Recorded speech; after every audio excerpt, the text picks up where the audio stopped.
Deus existe? Olá a todos, bem-vindos. Este canal se propõe a apresentar uma série de argumentos não religiosos em sequência lógica e de fácil compreensão a respeito da possível existência de um Criador, pelos humanos chamado de Deus. Trata-se da exposição de um ponto de vista a qual visa confirmar se esta maneira de pensar está certa ou não. Para isso, conto com a ajuda dos que assistirem os vídeos integralmente, registrando suas opiniões ou perguntas no campo dos comentários. A maneira correta de examinar e avaliar essa série de vídeos é assistir em ordem sequencial, do primeiro ao 12º. Assistir em sequência aleatória não favorece a compreensão dos argumentos. A ordem em que esse tópico será explorado é a ordem em que os episódios devem ser assistidos para que seja tirado o melhor proveito. Essa ordem será a seguinte. Primeiro episódio. Deus existe? Por que essa pergunta deveria nos interessar? Segundo episódio. Contagem regressiva. Tempo. Terceiro, ônibus, passado. Quarto episódio, dominó. Alguém é necessário. Quinto, evidências, inteligência. Sexto, mas e daí se Deus existe? Sétimo, o manual de instruções.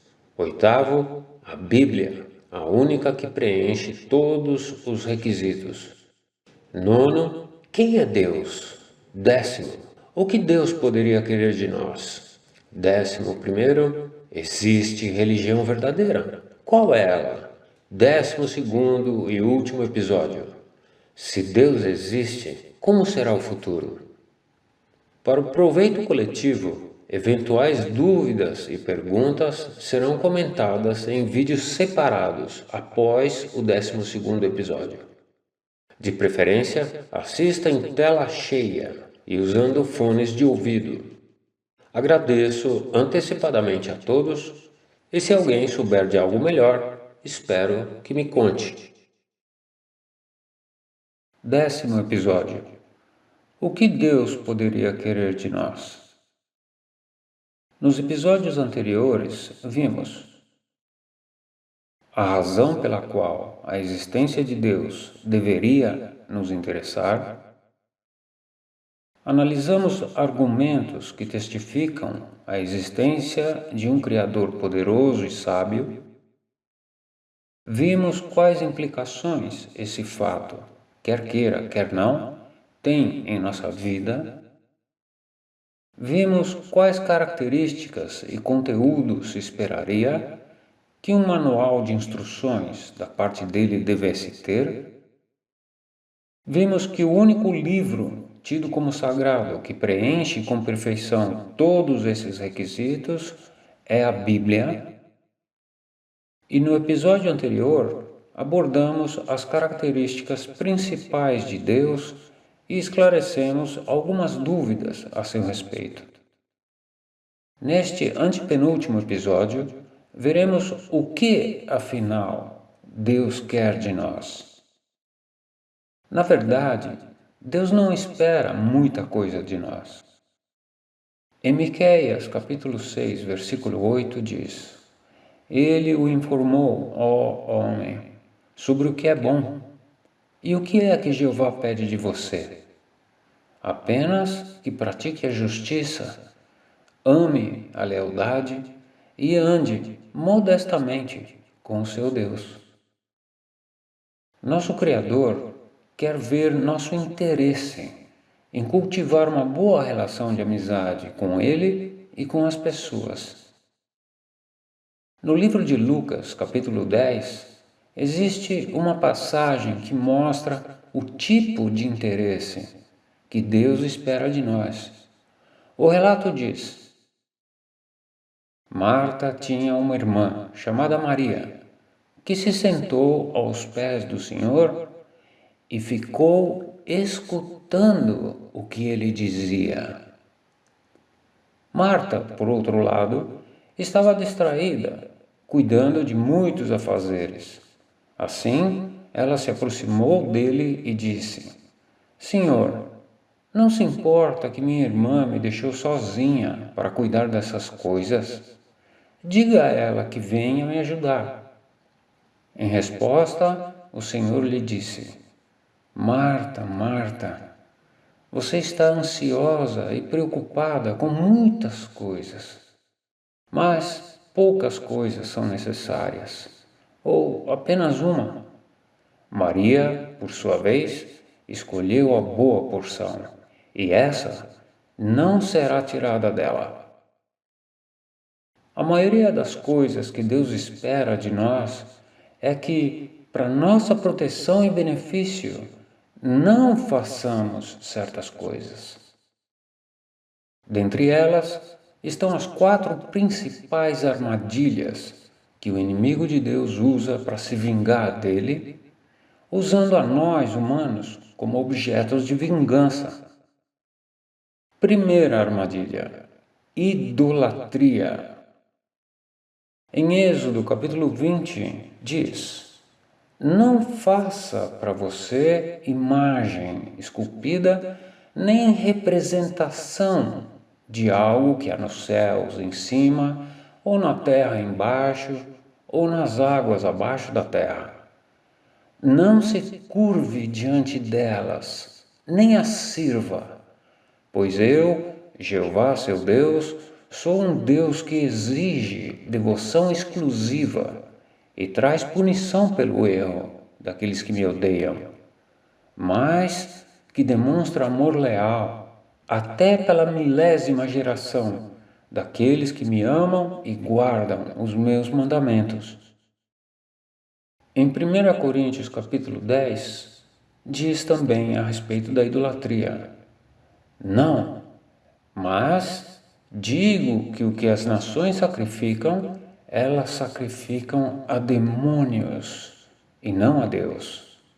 E eu não quero que vocês se tornem participantes de nada com os demônios. Portanto, meus amados, fujam da idolatria. Falo como a homens de discernimento. Julguem vocês mesmos o que eu digo. Outra armadilha usada é o sexo ilícito. Em 1 Coríntios capítulo 6 diz: Ou será que vocês não sabem que os injustos não herdarão o reino de Deus? Não se enganem, os que praticam imoralidade sexual, os idólatras, os adúlteros, os homens que se submetem a atos homossexuais, os homens que praticam o homossexualismo, os ladrões, os gananciosos, os beberrões, os injuriadores e os extorsores não herdarão o reino de Deus. Em Hebreus capítulo 13, o apóstolo Paulo também menciona essa armadilha grande que é o sexo ilícito, dizendo: O casamento seja honroso entre todos, e o leito conjugal imaculado, porque Deus julgará os que praticam imoralidade sexual e os adúlteros. Terceira armadilha usada: ganância. Colossenses 3, 5 e 6 diz: Façam morrer, portanto, os membros do seu corpo com respeito à imoralidade sexual, impureza, paixão desenfreada, desejos prejudiciais e ganância, que é idolatria, por dinheiro, posses, poder. Por causa dessas coisas é que vem a ira de Deus. Também Hebreus 13 e 1 Timóteo 6 falam a respeito da ganância, dizendo: que o seu modo de vida seja livre do amor ao dinheiro. Fiquem satisfeitos com as coisas que têm, mas os que estão decididos a ficar ricos caem em tentação, em laço e em muitos desejos insensatos e prejudiciais que afundam os homens na destruição e na ruína. Porque o amor ao dinheiro é a raiz de todo tipo de coisas prejudiciais. E alguns, empenhando-se por esse amor, foram desviados da fé e causaram a si mesmos muitos sofrimentos. Quarta armadilha: poder ou controle. O próprio Deus, respeitando o livre-arbítrio que concedeu a todo tipo de criatura, não impõe controle sobre ninguém. A sede de poder foi o que fez um dos anjos mais importantes se tornar um desafiador de Deus, opositor e caluniador, mais tarde conhecido como Satanás, o diabo. A Bíblia relata como isso aconteceu nos livros de Ezequiel e Isaías, onde lemos: Você estava no Éden, jardim de Deus. Estava adornado com todo tipo de pedras preciosas. Tudo isso, todo esse adorno seu, foi preparado no dia em que você foi criado. Eu o designei como o querubim protetor, ungido. Você era íntegro nos seus caminhos, desde o dia em que foi criado, até que se achou injustiça em você. Por causa do seu grande volume de negócios, você ficou cheio de violência e começou a pecar. Por isso, eu o expulsarei do monte de Deus, como alguém profano, e o eliminarei, ó querubim protetor. Seu coração se tornou arrogante por causa da sua beleza. Você corrompeu a sua sabedoria por causa do seu glorioso esplendor. Você disse no seu coração: subirei aos céus, elevarei o meu trono acima das estrelas de Deus e me sentarei no monte de reunião. Subirei acima das nuvens, eu me tornarei semelhante ao Altíssimo. A parte de evitar estas armadilhas principais de Satanás, Deus espera que estejamos atentos quanto a algumas outras coisas, as quais não são difíceis de evitar quando se quer realmente agradar a Ele. Os 10 mandamentos, escritos pelo próprio dedo de Deus, já seriam um bom começo. Primeiro mandamento: Eu sou Jeová, seu Deus. Não tenha outros deuses além de mim. Pois não pode existir outro, como vimos nos episódios de 2 a 5. Qualquer outra divindade em que as pessoas acreditam e veneram é invenção de Satanás, para nos desviar do único Deus verdadeiro. Segundo mandamento: não adorar ou reverenciar objetos ou imagens que representam coisas ou pessoas tidas como sagradas. Pois esse tipo de veneração, além de indevida e imprópria, nos desvia e nos afasta do único Deus que pode realmente fazer algo por nós, servindo isso ao propósito de um só: Satanás, o diabo. Terceiro mandamento: não use o nome de Jeová, seu Deus, em vão. Usar o nome próprio de Deus ou simplesmente mencionar a Deus com a finalidade de promover ideias ou ações prejudiciais, ou em assuntos fúteis, inúteis, triviais, medíocres ou banais, significa banalizar sua posição e sua autoridade como Deus. Exemplo: Deus do céu, fulano foi expulso do BBB. Quarto mandamento: reservar o dia de sábado para Deus. Para que os israelitas não se absorvessem demasiadamente com o trabalho ou só em busca de objetivos pessoais, Deus deu esse mandamento, para que não nos afastássemos dele e não nos esquecêssemos que nossos meios de subsistência, prosperidade e segurança nesse mundo injusto dependem dele. Assim, para que a nossa fé e confiança em Deus não esfrie, ele pediu que guardássemos um dos 7 dias da semana para meditar e relembrar as dicas e sugestões dele para o nosso próprio benefício. O ferro se malha enquanto quente. Quinto mandamento: honre seu pai e sua mãe, para que você viva por muito tempo. O único dos mandamentos com promessa de recompensa por guardá-lo, pois quem não é grato a quem tem visto, como será grato a quem não pode ver Deus?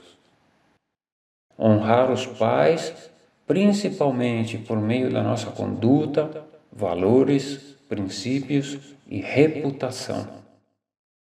Sexto mandamento: não assassine. Sétimo: não cometa adultério. Oitavo: não furte. Nono: não dê falso testemunho contra o seu próximo. Não matar, não trair, não roubar e não mentir.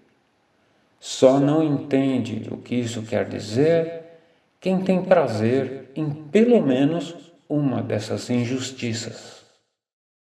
Décimo mandamento: não deseje a casa do seu próximo, a esposa do seu próximo, nem coisa alguma que pertence ao seu próximo. A cobiça mata, pois, como explica Tiago, no capítulo 1, versos 14 e 15, cada um é provado ao ser atraído e seduzido pelo seu próprio desejo. Então, o desejo, quando se torna fértil, dá à luz o pecado. E o pecado, quando consumado, produz a morte. Outras sugestões de Deus para o nosso bem-estar e felicidade são: evitar estarmos ansiosos.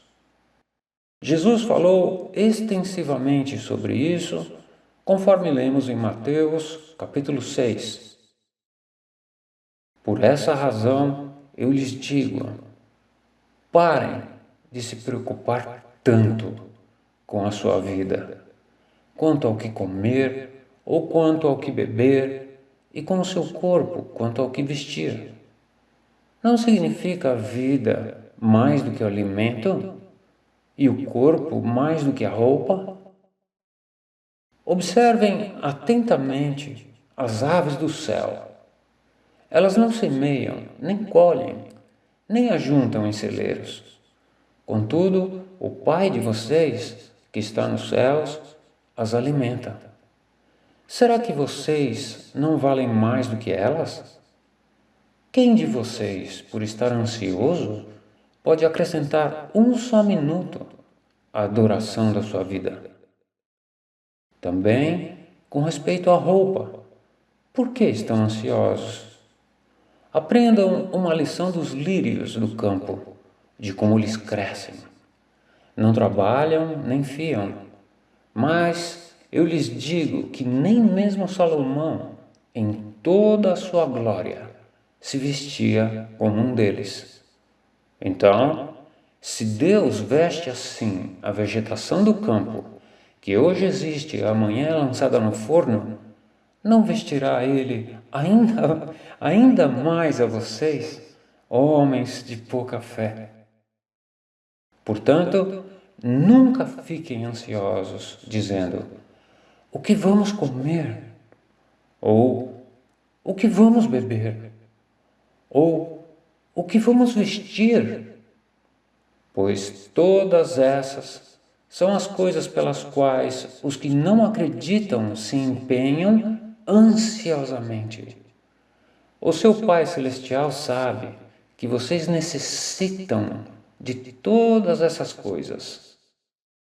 Persistam, então, em buscar primeiro se habilitar a viver sob o reino e a justiça de Deus, e todas essas outras coisas lhes serão acrescentadas. Portanto, nunca fiquem ansiosos por causa do amanhã, pois o amanhã terá suas próprias ansiedades. Bastam, a cada dia, suas próprias dificuldades.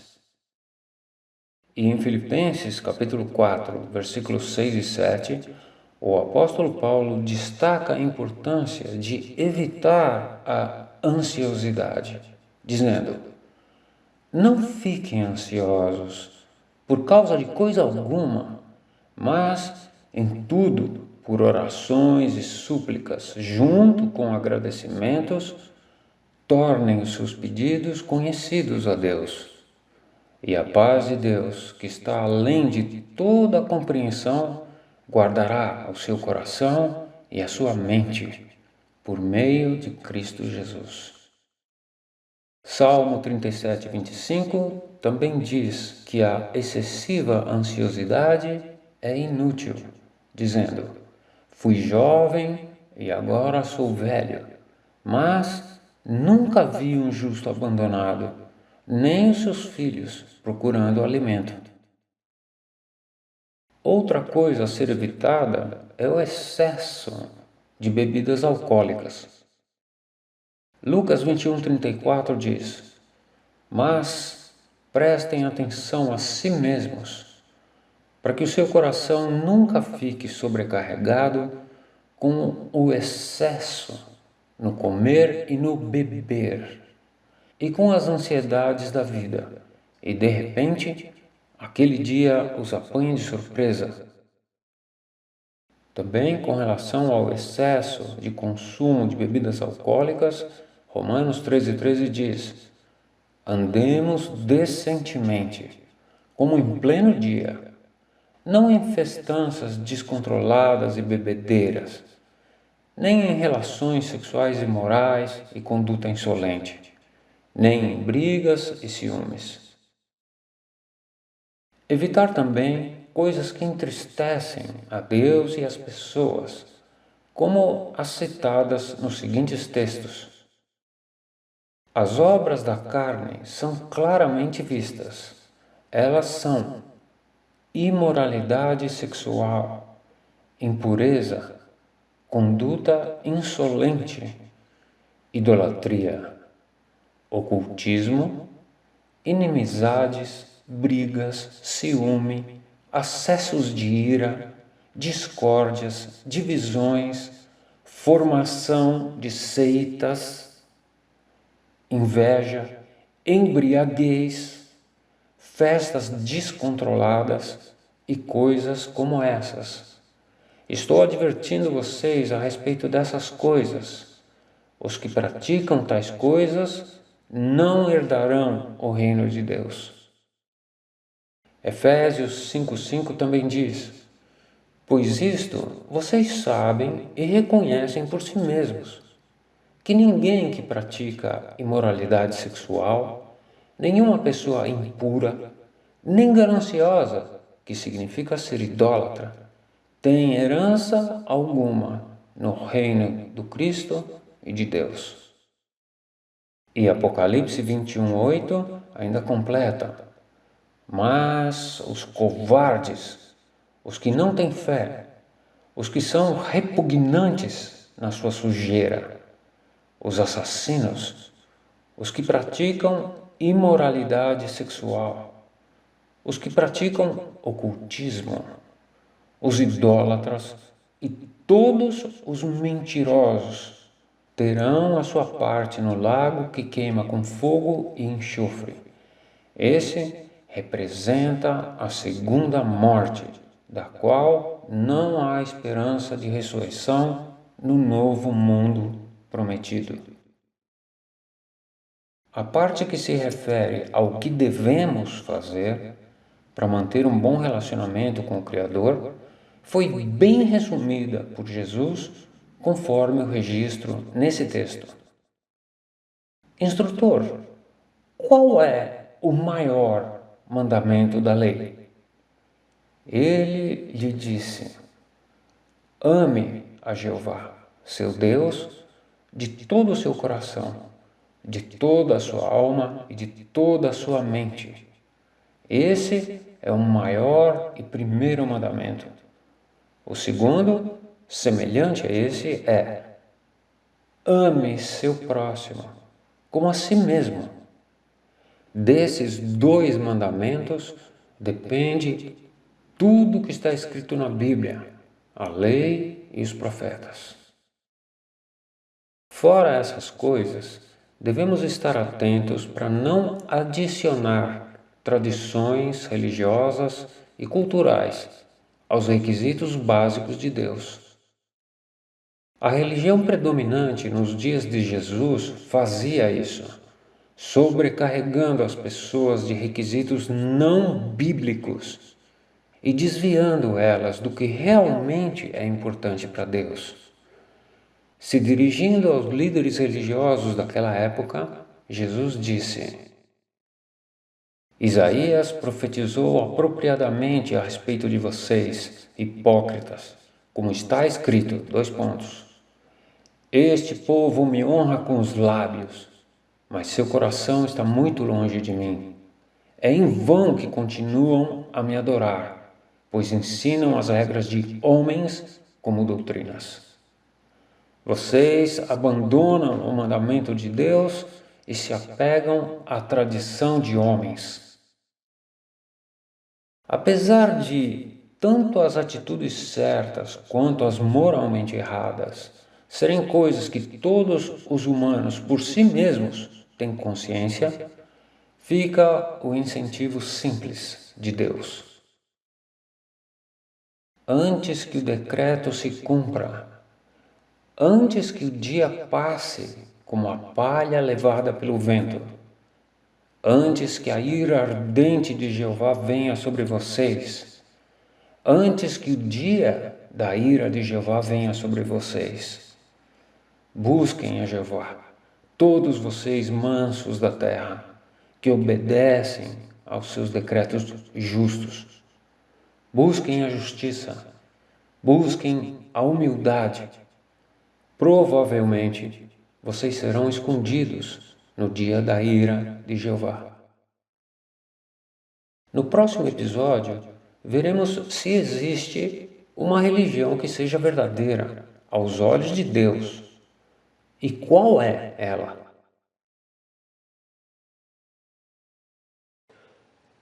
E se alguém souber de algo melhor, espero que me conte. Pois o sábio muda de opinião, o tolo jamais.